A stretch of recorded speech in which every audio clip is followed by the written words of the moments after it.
Well, folks, I am super excited about today's RIP. And the reason being is because we have a very special guest with us. She is a district sales manager, and we call her the Braveheart because she has one massive heart when it comes to serving her community, the passion that she has when it comes to her clientele, but then also the passion that she has when it comes to serving all of you. She's an incredible teacher, but she is very, very passionate about the subject matter because this is her forte. This is her skill set that she has gathered along the way for all these couple of years that she's been with NASB. And I am very honored to have Miss Samantha on. Samantha Butler, do I have you, young lady? You have me. Do you have me? Can you hear me? I gotcha. Looking beautiful today. Well, tell us a little bit about the topic today, because I know that when it comes to the surface and surpassing the surface of connections, talk to us about this topic and why you're so passionate about it. Yeah, absolutely. So connection isn't just about connection. Like you start connecting before you start connecting, if that makes sense. And I will explain that. And the connection goes beyond after you leave the house. So just making sure that you're staying in a relationship with that client. And I'll go into some more details, but I'm very passionate about it because having this relationship has really made me some money. Not to mention, I've met some really awesome people along the way, not just my relationships with clients, but also with you guys. Like I have some of my best friends that are on this team. So I'm really passionate about it. And I'm really excited to be able to share or shed some light on this topic with some people that may struggle with how to connect with somebody and what that looks like beyond the sale. Amen. Amen. And no one better to teach it than to you. And the reason being is, again, because you're really great at what you do. And whenever it comes to this RIP program that we do every single Tuesday, folks, when you're doing and looking at the study of this, when it comes to the surpassing the surface level, pretty much the art of connection, I want you to understand that it doesn't take a certain personality. It doesn't take a certain type of person. This is a skill set. This is an art that you want to master, because it's never going to get to the sales of mastering your sales expertise if you cannot do the most important thing, which is what? Connecting. Because everything that happens after connecting creates the value. It creates just this incredible relationship with your client. So tell us about the agenda today, Miss Samantha. So first, we're going to talk about first impressions, how it starts before you even knock on the door. And then connecting creates comfortability. This is going to kind of go over like the actual connection part of step one. Staying authentic is going to be going kind of throughout the presentation. Leaving a lasting impression is going to be basically like step 10, steps 9 and 10 combined. And then what happens after the sale and how you retain the relationship after that. That's kind of how I've broken today down. Yeah, I love it. So we've got 6 slides for you folks. Let's first go into positive first impressions. Absolutely. So the first impression, oh my gosh, why is it question marks? That's so funny. It was little cute stars. I just want you guys all to know. So the first impression starts with it's the minute you pull in the driveway. Like, are you pulling into the driveway, in a parking spot like you've parked there forever? Or are you, pulling to the end of the driveway like maybe you don't belong and you're not really sure? No, you belong there. So you should be pulling up like as if you have been there forever. Are an urgent or lackadaisical, hopefully I said that correctly because that was a little bit of a struggle for me last night. But are you fumbling when you're in the car? Are you like, okay, oh wait, I gotta find the lead before I even get out of the car? Are you on the phone with somebody, or are you not paying attention? Or are you getting out like you have a purpose? You have a reason for being there. Again, you belong there. So are you getting out, going right up to the door, having your iPad ready to go? Or are you, just kind of, well, whatever. I guess I could be here or I could just go. Are you just sitting in the driveway? I've heard of agents that just sit in driveways sometimes. Like, how is that going to make you money? Just curious. And if you're sitting in somebody's driveway and you're making money, let me know how you do it because I would like to know.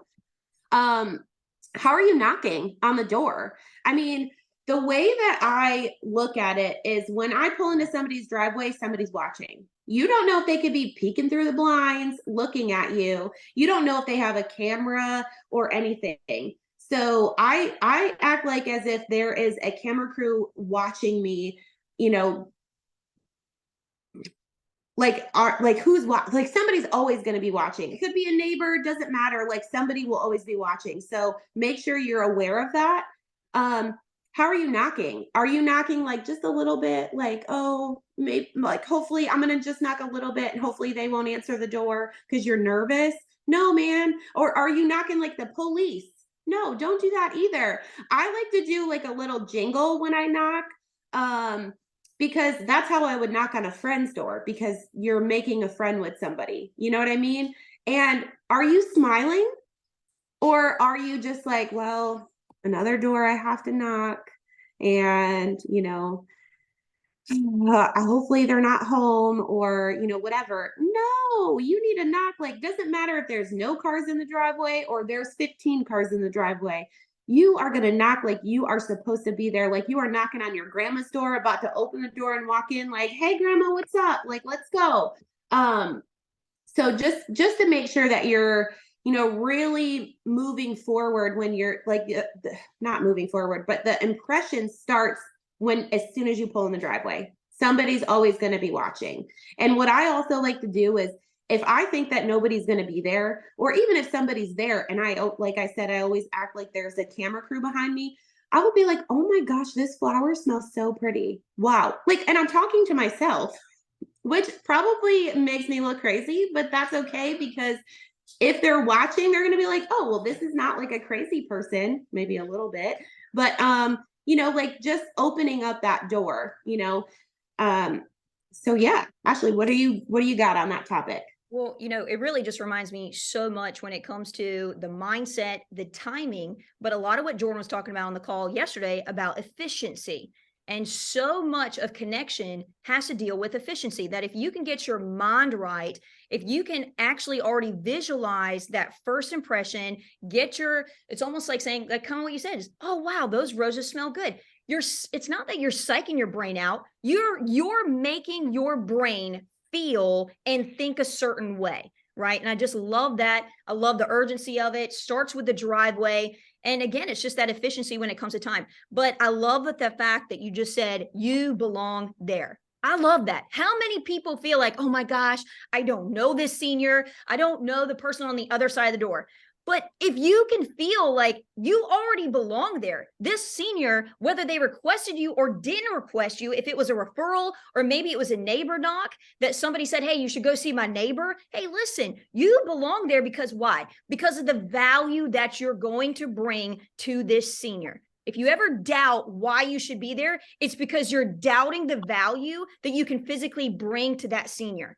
And you need to check yourself and you need to start studying the systems that your leaders have already laid out for you. So let's go dive into that second point, which is the comfortability, because it's not about what people say. It's about how we make people feel. I feel like this has been drilled into me. If you're a leader here, if you want to become a leader in this industry, you've got to learn this beautiful characteristic of being able to just connect with people, but understanding that it's about how you make them feel. And guys, if y'all don't have a smile on this conference call because of you just see the delivery of Sam, right? You feel the positivity oozing out of every part of her body because she's so excited and passionate about what she's doing. Let's talk about the comfort level here. Absolutely, absolutely. So this is really going into step one, which is connecting. And just wanted to say for the record, when you're connecting with somebody, it should take about 5 to 15 minutes. It shouldn't really take longer than that. Everybody's a little bit different, but it shouldn't be more than 5 to 15 minutes. Okay. And I will explain further into the next slide why I said that specifically. But you're going to create continuous conversation. So you're not just asking, yes or no questions. You're really asking open-ended questions to actually create a conversation with somebody. If you do not know how to start a conversation with somebody, that is why we created FORT: family, occupation, recreation, and travel. Ask about their family, but you also need to make sure that you're observing your surroundings, right? So if you see somebody with, like, 75 grandchildren hanging up on the wall, what are you going to do? You're going to ask about the 75 grandchildren. Holy sugar plums, which kid has the most? They are a superhero. I literally met somebody yesterday that had 6 kids, 6 and under, for every single year.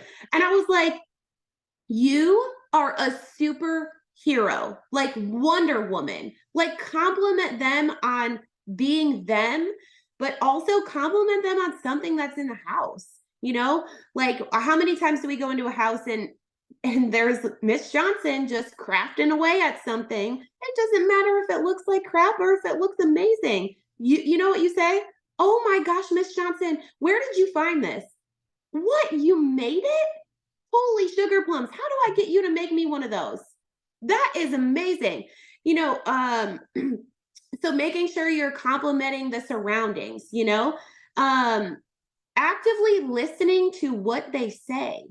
If they say that they have 6 children and you don't think you're going to remember that, write it down in your notes. 6 kids. What are their names? Oh my gosh, how old are they? So what kid has 6 kids? Wow, that's amazing. What, you must be a super mom. Or even dads, like, it doesn't matter. Like, either Miss or Mr. Johnson, like, you're going to be complimenting them on something. Pick one thing. A guy, you see a sports team. I'm not really into sports, but I heard that the Bears were a really good team. That's awesome. Like, thank you for that. And make sure you're mirroring their body language. If they're smiling, you should be smiling. If they're laying back, relaxing, they're obviously very comfortable with you, get comfortable back. Act like you're comfortable to be there also. So you just want to make sure that you're really mirroring their body language. And I have a different personality than most, but if somebody's being like sweet and like meek, I'm going to also be sweet and meek. Like, it's not just about their body language either. It's about, mirroring their inflection in their voice. So, like, I had a lady yesterday that came in like all, you know, uh from the Bronx, fast talking me. Guess what I did? I fast talked her back. You know what I mean? And she respected that. And then I still, every 5 seconds, complimented her on something. I'm like, oh my gosh, Miss Helen, your nails are so cute. Who does those? Like, you just got to really be comfortable doing that. And if you're uncomfortable, get uncomfortable, because you will not become comfortable until you get uncomfortable first. And always remember that this is not your story. This is not about you. This is about them. This is their time to tell you their story. You can add in a little teeny bit of a story, for yourself, like a very, like, oh, I had a similar experience, but don't go into great depths or details, because this is not about you. This is about them. You want to hear about them. Amen. Absolutely. I couldn't agree with you more. I just think when it comes to that mirroring of the body language of what you were talking about, goodness gracious, what you were saying when it comes to a New Yorker, when it comes to a Southerner, being able to slow down enough to actively listen. Some of you, you're so worried about the next step. Okay, I did connection, now I got to do credibility. And I get it. Maybe you're a brand new agent, but I would just encourage you to really slow down enough. It's like slow down, but speed up. Does that make sense? Where we're being efficient with our time, but we're also operating out of this third point, which I love that you got this up, because it's about operating out of your true, authentic self. If you ever want to understand how to be your true, authentic self, read from an author named Jordan Peterson. The guy's all over YouTube. He's written many books. He is a psychologist, but I love the way this guy thinks, because he makes and challenges you to think on a different level, that all of us have a persona, but if we can operate out of that deeper, truer, authentic self, that's what people fall in love with. If you only have people that fall in love with your persona, this fake you that maybe social media only sees, guess what? You are not leading a happy life. So let's talk about that authenticism, Miss Samantha. Absolutely. And I just want to add one more thing. Connecting is not on a check. It is on our checklist for the presentation, but it's not just something to be checked off. Like, okay, yep, I checked that off. I connected. And then you just go right into business, which goes into staying authentic throughout the presentation. Um, Connections cannot be forced. You will have somebody that when you're trying to connect, they're like, okay, just tell me really why you're here. They just want to get right to the point. That's okay. If that's their personality and they want to get right to the point, get right to the point. But you want to make sure that you're staying authentic throughout your presentation so that you can still build that connection, because a connection is something that's going to be everlasting throughout the presentation. Be genuine. You're not just making a friend and filling a need, you are being a friend to them. Okay. If they have pets, they have kids or grandkids running around, interact with them. Oh my gosh, your dog is so cute. What is their name? How old are they? Are you serious? Look at my dog. I always show off my dog because I love her so much. She's just my favorite. But you just want to make sure that you're like genuine, with them. Ask the kids questions. Um, and if you see other people, not just like pets and kids, obviously you're not going to invite kids into the conversation or pets. Well, maybe you will, who knows? But, if you see like a spouse walking by or, like a niece or a nephew walk in the door or a child, you're not just going to be like, okay, no, you don't have tunnel vision, I guess is my point. You're not just going to be talking to the senior and that's the only person that you're talking to. No. How are you going to get referrals that way? Absolutely not. You need to be talking to everybody. Hey, my name is Samantha. Introduce yourself. My name is Samantha. I'm a North American. Miss Johnson just asked for some information about her benefits. You know what? This actually goes for the whole household. You want to sit down? Okay, great. Yeah, absolutely. Visit and catch them up. Catch them up on what you've talked about so far, because there is something that can be, you could help anybody, especially with the living benefits. It's not just for seniors. We can really help anybody, especially that Zenny optical. Like, come on now. If you feel awkward in any way, ask for something. Ask for a glass of water. Ask to use a bathroom. You know, ask for, oh my gosh, I am so starving, and I don't even think you're going to be able to hear me over my stomach. You got a little snack I can have. If you see them snacking on something, I heard that Ashley asked for crackers at the door, and I literally thought that that's what it was. No, she asked for crackers in the presentation when she was connecting. But I thought it was one of those, hello, sir, can I please have some crackers? Let me in because I'm starving. No, it was not one of those things. Don't do that. um, and one other thing is just breaking bread with them. Like, what is the best way that you connect with somebody? How many times do you see Ashley in a house? And Ashley, when she's in a house, what she just did a training like a couple weeks ago, and what please, like, what did she say? She said, girl, bring on the bojangles, we're hungry, let's go, and ordered it for the whole house. If you come in while they're cooking dinner, oh my gosh, what are you cooking? It smells amazing. That happened to me one time, and she was cooking pig's feet. Okay, I was like, I just ate, I'm so stuffed. She was like, you want some? And I tried it, but you know what, that's okay, because you got to try new things sometimes. Like, this is how it works, guys. Just do it. Yes, Christy, pizza. Like, if it's pizza, order it because you know where it comes from. um, but yeah, and you will, just one more thing. If they offer you something, freaking take it. You guys take it. Do you know how many plants and trinkets and random snacks and discount grocery candy bars that I've had, that some brand I've never even seen before? They sat in my car and I threw them away later. That's okay. Throw it away later, but take it and be happy that you took it. Oh my gosh, Miss Johnson, I'm so excited to try this later. I'm so excited to plant this plant. Something along those lines, guys. Be real with these people. Don't just be like, hey, can I have your plant over there? No, if they offer it, take it. That's what I have to say about that. I hope everybody writes this down because understand this. The truest driver of influence is the art of connection. I'll repeat that. The truest the truest driver of influence is always going to be in the art of connection. Period. You cannot influence the client to make a good buying decision if you are not able to connect with them.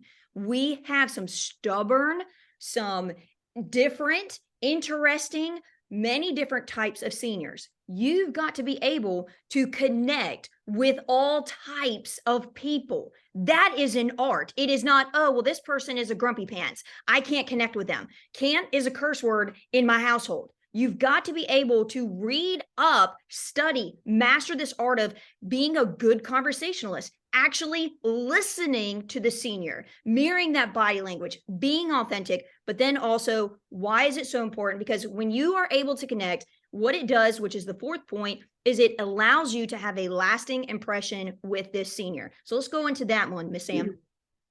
Absolutely, absolutely. So this is really like steps 9 and 10. Not just asking for referrals, but what you're doing for post-close and branding, right? So have fun with them. Take a picture of them. How many times have you had some random client call you that you saw 3 years ago and you didn't take a picture of them and you're like, shoot, who is this? Save it in your phone. Take a picture with them. Literally, a couple weeks ago, I had a lady. She was just wearing a nightcap and a dress, or a muumuu or whatever you want to call it. And I was like, "Take a picture with me." And she was like, "Absolutely not. I'm not doing that." And I was like, "Listen, I got you, girl. Like, we're gonna take an awesome picture. Just trust me." So I pulled up Snapchat. Pull up Snapchat. Have fun with your clients. She thought that the picture that we took with her was so beautiful that she was like, "Can you send that to me? I want to have that printed out," because she made it look like she was an Indian. She had long braided hair and it was not like that in real life. And she was like so excited about it. So make them feel better about themselves. You want to be able to be seen with these people. These are now not just your clients, these are your friends. These are maintaining relationships, with these people. The other thing I just want to say too, thorough contact and notes. Okay, so if you are not taking legitimate notes, it's not just about you better be taking notes on, oh my gosh, what am I trying to say? The thorough review. You better be taking notes on all that and, proper health notes. But I'm saying like notes about them, writing down how many kids they have, what their beneficiary's name is, and what relationship that is to that person. Take the notes. Come on, guys. I don't know why I said it like that, like nobody was doing it, because you probably are, but just do it. And thorough contact. You guys, in our iPhone is such a beautiful thing. You can put their date of birth. You could put their address in there so you always know where it is. You could put their email address. It's there. If they have social media and you want to add that, you can add that. But at the bottom, it has notes. Make sure you're putting down what you sold them, what company, their policy number, their draft date, their premium. Put that in the notes. You know what else I do? I put down the beneficiaries' names, because you never know if someday that beneficiary is going to call you and they're going to say, "Oh, well, my mom, Miss Johnson, passed away." What are you going to do? You're not going to know who they are. You're going to be like, "Wait, what? Wait, what's your name?" So you want to make sure that you're putting those things in your notes. Like, if you're not doing it, start today. And that really fun picture you took with them, put it in the contact, okay? And then reverse it. You know what I do is I will literally put my number in a client's phone, and then I'll be like sitting here taking a selfie of myself with the client's phone, and they're like, "What are you doing?" I'm like, "Listen, I'm taking a picture of my face. So that way every time I call it pops up, you're never going to forget how beautiful I am." Have fun with it, okay? And then again, with thorough contact and notes in reverse, you want to make sure that you're leaving them with everything that you are supposed to be leaving with them. Don't forget to leave them with the living benefit sheet. That's a really common missed thing after you sell a policy. Make sure you're leaving them with the carrier information. You're leaving them with folders, a magnet on the refrigerator, and write your first and last name with your phone number on every single sheet of paper you're leaving them, including the folder. Just do it because it's going to get spread out somewhere. You never know what's going to happen. Somebody's going to take a piece of paper, doesn't matter. Just make sure you have everything written down. Absolutely. And it really reminds me about empathy. You see, empathy is being more concerned about the human being versus their output. Are you empathetic? This is another art. Okay. A lot of people, they have this as a spiritual gift potentially, but many people need help in the department of empathy. If they say, when you're going over the health questions, hey, yeah, I was diagnosed with cancer 5 years ago, beat it, yay. And then if you're that person that says, great, have you ever had a stroke? You're losing that connection part, empathy. Miss Johnson, how did that make you feel when you were diagnosed with cancer? Oh my gosh, what did your family think during that time? Being able to dive a little bit deeper, going into those heartstrings, because what this does is it goes into this last point, and we only got about 2 or 3 minutes, Sam. It's about retaining that relationship. Talk to us real quick about this. Absolutely. So answering the phone when they call. If you're not able to answer the phone, follow the sundown rule. So if they call you before the sun goes down on a Tuesday, call them back that day. Okay. If they call you after the sun goes down on a Tuesday, call them before the sun goes down on Wednesday. Typically the rule of thumb is within 24 hours, but the sundown rule is what I like to follow. Stay relevant to them. If you are in the area, swing by and say hi. I have a client here in Jacksonville, Miss Brenda. I know that some of y'all have gone to see her, and she'll tell you that I'm her girl. And you can sit there and hang out with her, but she's not going to do anything with you because she's mine. I'm very passionate about my clients. They're mine. Okay, very protective of them. But I can't tell you how many times I swung by her house and she's had a friend over and she brags about me and how awesome I am. And I've been able to sell her friends policies. Do you know how much money that woman has made me? A lot, because I've stayed relevant to her. So if you're in the area and you had a really great connection with somebody, swing by and say hi. Okay. Make sure you're doing annual reviews. That's a really great way to get back in front of them and stay relevant. Okay. And if you don't have time to do annual reviews on everybody, because we do sell a lot, that's okay. Send cards, whether it's birthday cards or Christmas cards. Sometimes I know for me personally, sending out cards can be a lot, but still send them out to certain people. You don't have to do it to everybody, but make sure you're sending them out to some people. Send out one really good idea that I came across the other day was send out annual review cards. Let them reach out to you to schedule an appointment, but you're still giving them that option. Okay. So just some tips and tricks that I have about how to keep a relationship with a client. And it starts all the way from the very beginning. Amen. I couldn't agree more with you. And again, those points were the positive first impressions, connecting creates comfortability, staying authentic, leaving a lasting impression, and retaining the relationship. Folks, surpass and go forward when it comes to what? Really connecting with that senior. Folks, let's make it a great day. Let's not have scratch surface relationships. Let's go for the long haul. Let's have those relationships with the seniors and really make that lasting impression. Phenomenal job, Sam. Let's make it a great day. It's Takeover Tuesday. Let's go. Y'all take care.